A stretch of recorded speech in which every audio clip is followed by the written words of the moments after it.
In a quiet little neighborhood surrounded by neatly trimmed lawns and pastel-colored houses, Alex Carter lived a peaceful life. They weren't the kind of person who craved attention or drama. Instead, Alex found joy in simple things, like their daily visits to the small pond nestled at the edge of the housing development. The pond wasn't anything fancy. It was just a modest body of water with cattails swaying gently in the breeze and ducks gliding across its surface. But for Alex, it was a sanctuary, a place where they could escape the noise of the world. Every evening after work, Alex would grab a small bag of breadcrumbs and head to the pond. It had become a cherished routine. As soon as they arrived, the ducks would waddle closer, quacking softly in anticipation. Alex loved watching their playful antics, the way they dipped their heads into the water, splashed each other, or flapped their wings before diving back in. Sometimes, children from nearby homes would join them, giggling as the ducks nibbled on crumbs right out of their hands. To Alex, these moments felt magical, like tiny pockets of happiness that made life worth living. What most people didn't know about Alex was that they weren't just an ordinary neighbor who enjoyed feeding ducks. By day, Alex worked as a wildlife officer, dedicating their career to protecting animals and preserving natural habitats. Their job involved enforcing laws, rescuing injured creatures, and educating communities about how to live harmoniously with wildlife. But here, at the pond, Alex was simply the duck person. No one asked questions, and no one judged. It was a rare space where Alex could be themselves without any expectations. One sunny afternoon, as Alex scattered breadcrumbs along the grassy bank, they noticed someone approaching. It was Karen Thompson, a woman known throughout the neighborhood for her strict adherence to HOA rules. Karen carried herself with an air of authority, always ready to point out when someone's mailbox leaned too far to the left, or when a garden gnome violated the aesthetic guidelines. She wore a clipboard tucked under her arm, and her lips were pressed into a thin line, a look Alex had come to associate with trouble. Karen stopped a few feet away, staring down at Alex with narrowed eyes. "Do you realize what you're doing is against the rules?" she said sharply, tapping her pen against the clipboard. Alex blinked, caught off guard. "What do you mean?" they asked, genuinely confused. Karen let out an impatient sigh. "Feeding the ducks. It's prohibited. You're attracting pests and ruining the appearance of the property. Here." She thrust a piece of paper toward Alex, a fine slip for $200. Alex stared at it, stunned. Before they could say another word, Karen turned on her heel and walked away, leaving behind only the faint scent of floral perfume. As Alex stood there, holding the slip in one hand and a half-empty bag of breadcrumbs in the other, they couldn't help but feel a mix of frustration and disbelief. How could something so innocent, a gesture meant to bring joy, be seen as wrong? And why did Karen have to make everything so complicated? Little did Alex know, this encounter was just the beginning of a much bigger story, one that would challenge not only their patience, but also the entire neighborhood's understanding of nature, rules, and coexistence. The next morning, Alex woke up with the fine slit still sitting on their kitchen counter. They stared at it over a cup of coffee, replaying Karen's words in their mind. "Attracting pests," she had said. Alex couldn't help but laugh bitterly at the absurdity of it all. Pests. These ducks weren't pests. They were beautiful creatures who brought life to an otherwise ordinary pond. And yet, here was this piece of paper accusing them of something so ridiculous. Determined not to let the situation escalate without trying to resolve it peacefully, Alex decided to attend the upcoming HOA meeting. They spent hours preparing for it, gathering facts about how occasional duck feeding didn't harm the environment and could even encourage biodiversity by attracting insects and other small animals that supported the local ecosystem. Alex wanted to show everyone, not just Karen, that what they were doing wasn't harmful. If anything, it added value to the neighborhood. When the evening of the meeting arrived, Alex walked into the community center feeling hopeful but nervous. The room buzzed with chatter as residents took their seats around a long table. Karen sat at the head of the table, her clipboard already stacked with notes, looking every bit like the person in charge. When Alex entered, several heads turned, some curious, others skeptical. A few neighbors gave polite nods, while others whispered behind cupped hands. Once the meeting began, Alex raised their hand when there was a lull in discussion. "I'd like to talk about the recent rule regarding feeding the ducks," they said, standing up to address the group. Their voice wavered slightly at first, but grew steadier as they spoke. Alex explained how ducks played an important role in maintaining healthy ecosystems and shared examples of neighborhoods where similar practices coexisted peacefully with strict HOA guidelines. But before Alex could finish, Karen interrupted. Her tone dripped with sarcasm as she leaned forward, resting her elbows on the table. "Oh, excuse me," she said, her lips curling into a smirk. "So now we're supposed to believe you're some kind of bird expert? Are you telling us that throwing breadcrumbs around is somehow good for the environment? Spare us your lecture, please." Her comment drew a few chuckles from people seated nearby, but Alex refused to let her derail them. Taking a deep breath, they calmly continued. "Actually," Alex said, locking eyes with Karen, "feeding ducks responsibly can be beneficial. It encourages families to spend time outdoors and fosters appreciation for nature. Plus, I've studied wildlife management professionally, so I do know what I'm talking about." Karen rolled her eyes dramatically, clearly unimpressed. "Well, forgive me if I don't take advice from someone who got fined yesterday," she shot back, earning more laughs from her supporters. Alex felt heat rise to their cheeks, but forced themselves to stay composed. Losing their temper wouldn't solve anything. It would only give Karen more ammunition. As the debate dragged on, Alex realized they were fighting an uphill battle. Despite presenting clear evidence and speaking passionately, many residents seemed swayed by Karen's confidence and charm. Some nodded along with her dismissive remarks, while others avoided making eye contact altogether. By the end of the meeting, nothing had changed. Karen announced that the ban would remain in place unless Alex agreed to stop feeding the ducks entirely. Walking home that night, Alex felt defeated but not ready to give up. They knew Karen's stance wasn't just about rules or property values. It was about control. She thrived on being the one in charge, bending everyone else to her will. But Alex also knew that sometimes battles like these required more than logic or facts. Sometimes they required patience, creativity, and maybe even a little bit of humor.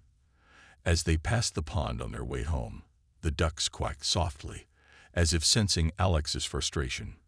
For a moment, Alex allowed themselves to smile. If nothing else, they still had the ducks, and they weren't going to abandon them without a fight. That night, Alex couldn't sleep. The HOA meeting had left them feeling uneasy, but it also sparked a determination to dig deeper into the issue. They sat at their kitchen table with a cup of tea, their laptop open in front of them. If Karen wanted to make this about rules and regulations, then Alex was going to arm themselves with knowledge, and maybe even a little surprise for her. As they scrolled through articles and legal documents online, something caught Alex's eye. The ducks frequenting the pond weren't just ordinary backyard birds. They were part of a federally protected migratory species under the Migratory Bird Treaty Act. This meant that harming, harassing, or interfering with these ducks, or their habitats, was against federal law. Alex blinked at the screen, rereading the information to make sure they hadn't misunderstood. The irony hit them like a wave. Karen had fined them for feeding the ducks, completely unaware that those very same ducks were shielded by laws far bigger than any HOA rulebook. Not only was Alex not doing anything wrong, they were actively supporting wildlife that Karen might inadvertently be putting at risk with her proposed restrictions. The thought made Alex chuckle despite their frustration. Karen prided herself on enforcing rules, yet she seemed clueless about one of the most important ones. Still, Alex hesitated. While the discovery felt empowering, they didn't want to use it as a weapon. Their goal wasn't to embarrass Karen or cause trouble. It was to find common ground. Maybe there was a way to share this information without making Karen defensive. After all, she probably didn't know any better. Armed with newfound confidence, Alex drafted a polite email summarizing their findings and sent it to Karen late that night, hoping for a calm and reasonable response. The next morning, however, Alex realized that hope might have been misplaced. As they walked to their car to head to work, they noticed a new sign posted near the pond. It read, ***, no feeding ducks allowed. Violators will be fined.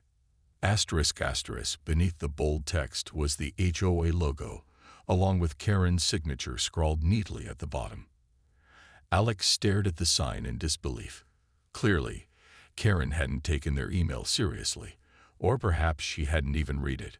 What bothered Alex most wasn't the sign itself. It was the message it sent to the community. To outsiders, it might seem harmless enough, but Alex understood its implications. Banning duck feeding altogether could discourage residents from interacting with nature, creating a disconnect between people and the environment. Worse still, if Karen pushed too hard, the HOA could unintentionally violate federal protections for the ducks, something that could lead to serious consequences. Feeling conflicted, Alex decided to visit the pond during their lunch break. When they arrived, they found a small group of children staring sadly at the sign, holding bags of breadcrumbs they'd brought to feed the ducks. One little girl looked up at Alex with wide eyes. "Why can't we feed them anymore?"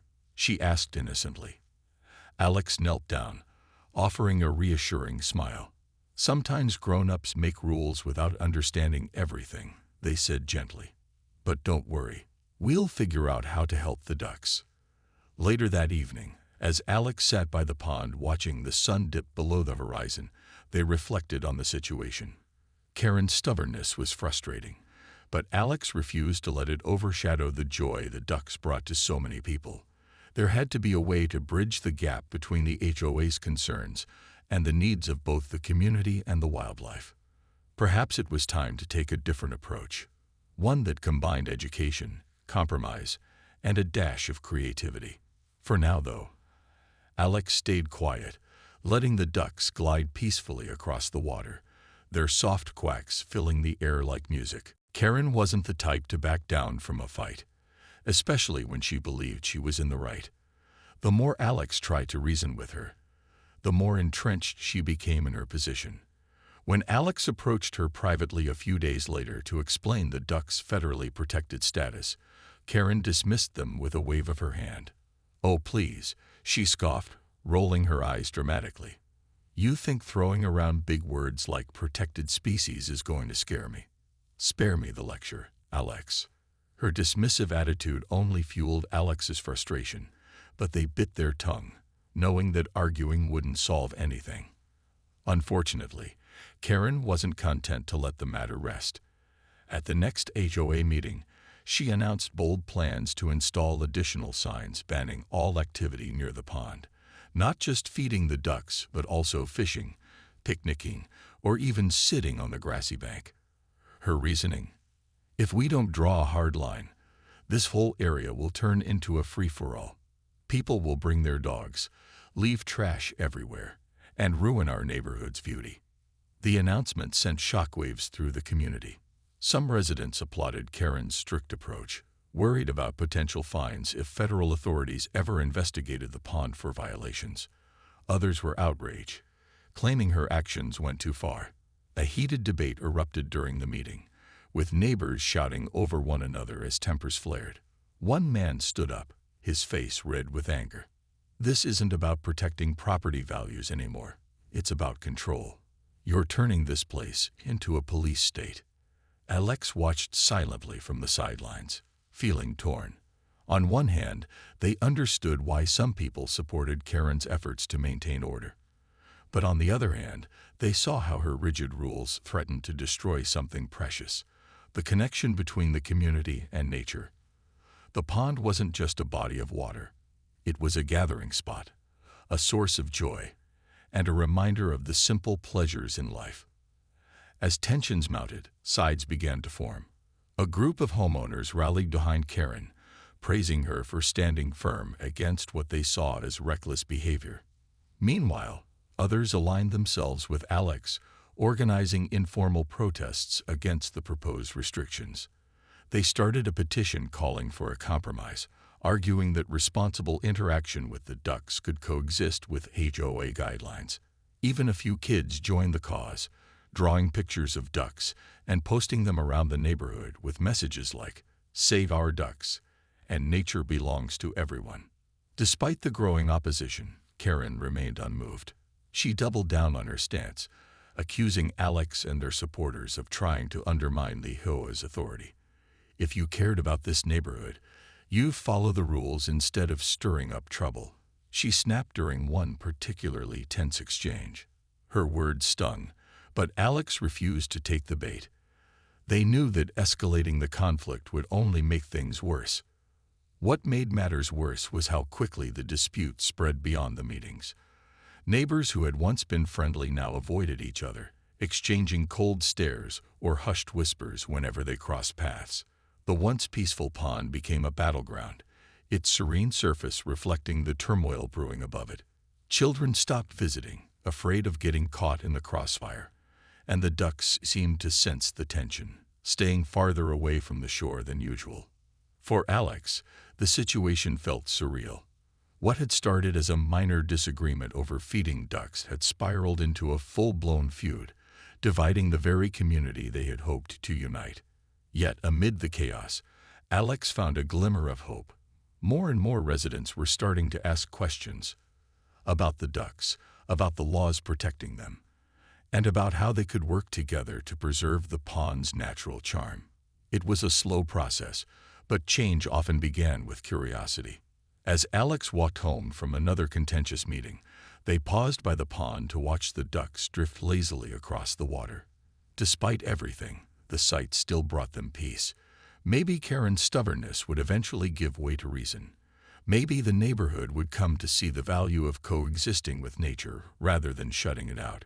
For now, though, Alex focused on taking small steps forward, trusting that patience and persistence would win out in the end. The turning point came during the next HOA meeting.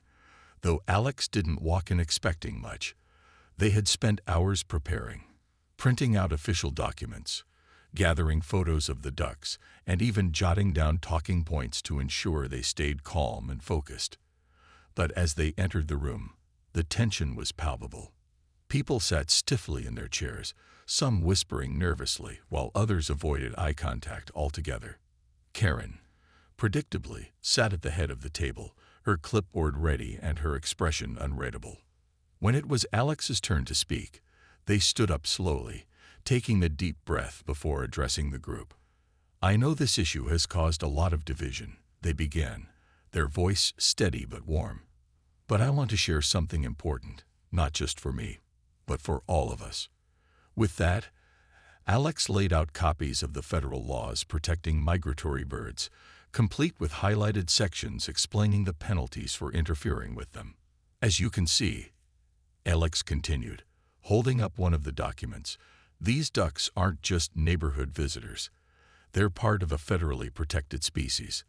That means any action we take that disrupts or harms them, or their habitat, could lead to serious consequences.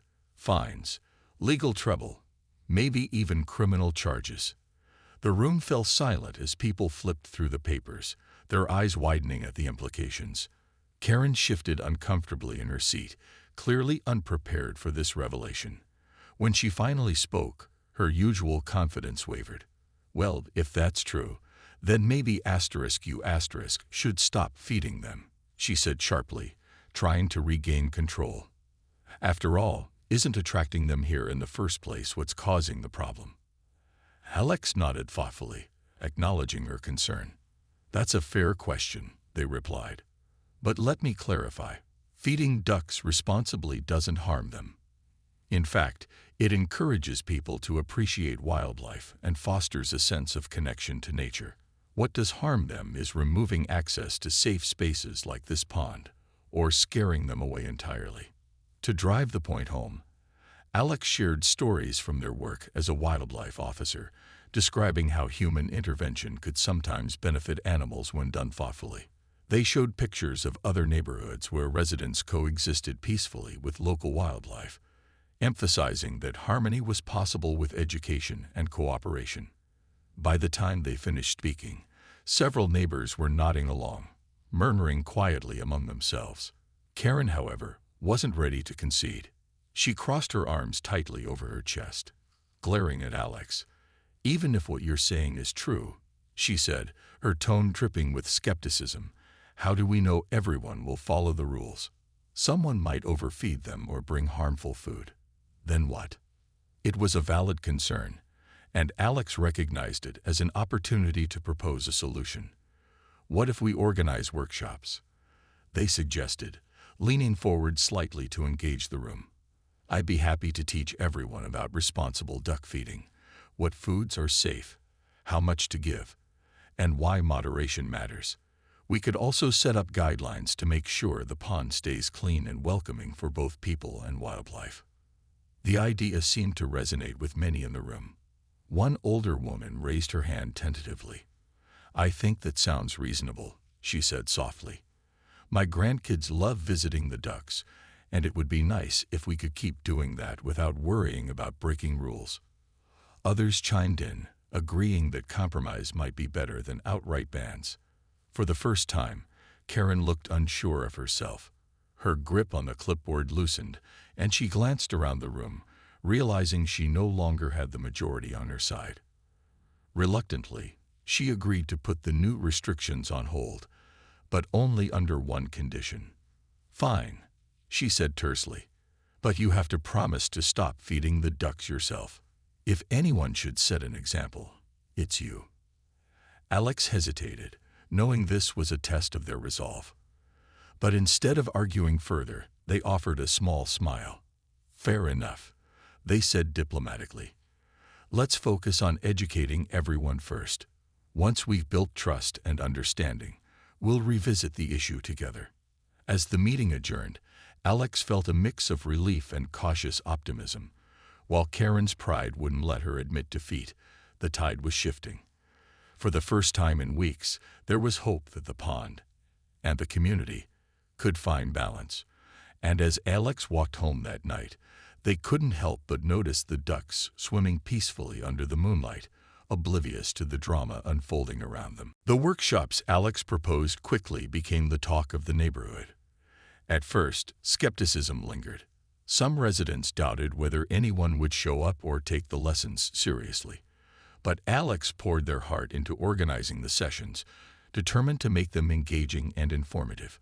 They set up folding chairs near the pond, hung colorful posters about local wildlife, and brought bins of safe duck food like cracked corn and leafy greens. Each workshop began with a simple introduction. "Welcome. Today, we're learning how to be good neighbors, not just to each other, but to the ducks who share this space." To everyone's surprise, the turnout was impressive. Families came with their children. Curious retirees brought notebooks, and even a few teenagers showed up, snapping photos for social media. Alex started each session by sharing fascinating facts about the ducks, how they migrated thousands of miles every year, communicated through subtle quacks, and played a vital role in keeping ecosystems healthy. The audience listened intently, captivated by stories of resilience and survival that painted the ducks as more than just backyard birds. During one particularly memorable session, Alex invited participants to observe the ducks up close. They handed out small portions of safe food and demonstrated how to scatter it gently along the water's edge. "Remember," Alex said with a smile, "we're guests here. Let's treat this place and its inhabitants with respect." A little boy named Ethan eagerly tossed a handful of corn toward the ducks, giggling as they waddled closer. His mother sighed happily, watching him light up with excitement. "I didn't realize how much fun this could be," she admitted to Alex afterward. "We'll definitely come back." As the weeks went by, attitudes began to shift. Neighbors who had once sided with Karen started to soften, realizing that responsible interaction with the ducks wasn't the threat they'd imagined. Even some of Karen's staunchest supporters found themselves charmed by the workshops. One man, Mr. Peterson, confessed to Alex during a break, "I thought you were just trying to stir up trouble. But now I see how much work you've put into this. You're not doing it for yourself. You're doing it for all of us." Karen, meanwhile, struggled to maintain her authority. Fewer people attended her HOA meetings, and those who did often questioned her decisions. When she tried to criticize Alex's efforts, her complaints fell flat. "Why are we still talking about this?" one woman asked bluntly at a meeting. "The workshops are working. People are happy. Can't we move on?" Despite the growing support, Alex remained humble. They never gloated or rubbed their success in Karen's face, knowing that fostering unity required grace. Instead, they focused on expanding the workshops, adding new topics like identifying native plants and understanding seasonal changes in wildlife behavior. Slowly but surely, the pond transformed into a hub of activity, not just for feeding ducks, but for connecting with nature and each other. Even Karen couldn't ignore the positive changes happening around her. She stopped posting signs banning activities and instead lingered quietly at the edges of the workshops, pretending to check her clipboard while secretly listening in. One evening, as the sun dipped low over the water, Alex noticed her standing alone by the pond, staring at the ducks. Summoning their courage, they approached her cautiously. "Hey," Alex said softly, holding out a small bag of duck food. "Want to try?" Karen hesitated, looking torn between pride and curiosity. Finally, she took the bag, shaking it gingerly before scattering a few kernels across the surface. A duck paddled closer, tilting its head curiously. For a moment, Karen's usual scowl softened into something resembling awe. "It's kind of nice," she muttered reluctantly, almost to herself. Alex smiled, resisting the urge to say, "I told you so." Instead, they simply nodded. "It really is," they replied warmly. That night, as Alex walked home, they felt a deep sense of satisfaction. The battle hadn't been easy, but it had been worth it. The pond wasn't just a body of water anymore. It was a symbol of what could happen when people chose understanding over division. And though Karen still had a long way to go, Alex knew that even the toughest hearts could change with time and patience. Months passed, and the pond became more than just a feature of the neighborhood. It became its heart. Families gathered there on weekends, children laughed as they tossed safe food to the ducks, and even couples strolled along the banks, enjoying the tranquility. The workshops Alex had started weren't just teaching people about wildlife. They were bringing the community together in ways no one had expected. Neighbors who had barely known each other before now exchanged greetings and shared stories. The once divided HOA meetings grew quieter, with fewer arguments and more collaborative discussions. Karen's presence at these gatherings dwindled over time. She stopped enforcing her rigid rules and eventually stepped down from her role as HOA president, citing personal reasons. No one pressed her for details, but it was clear that the tide had turned against her authoritarian approach.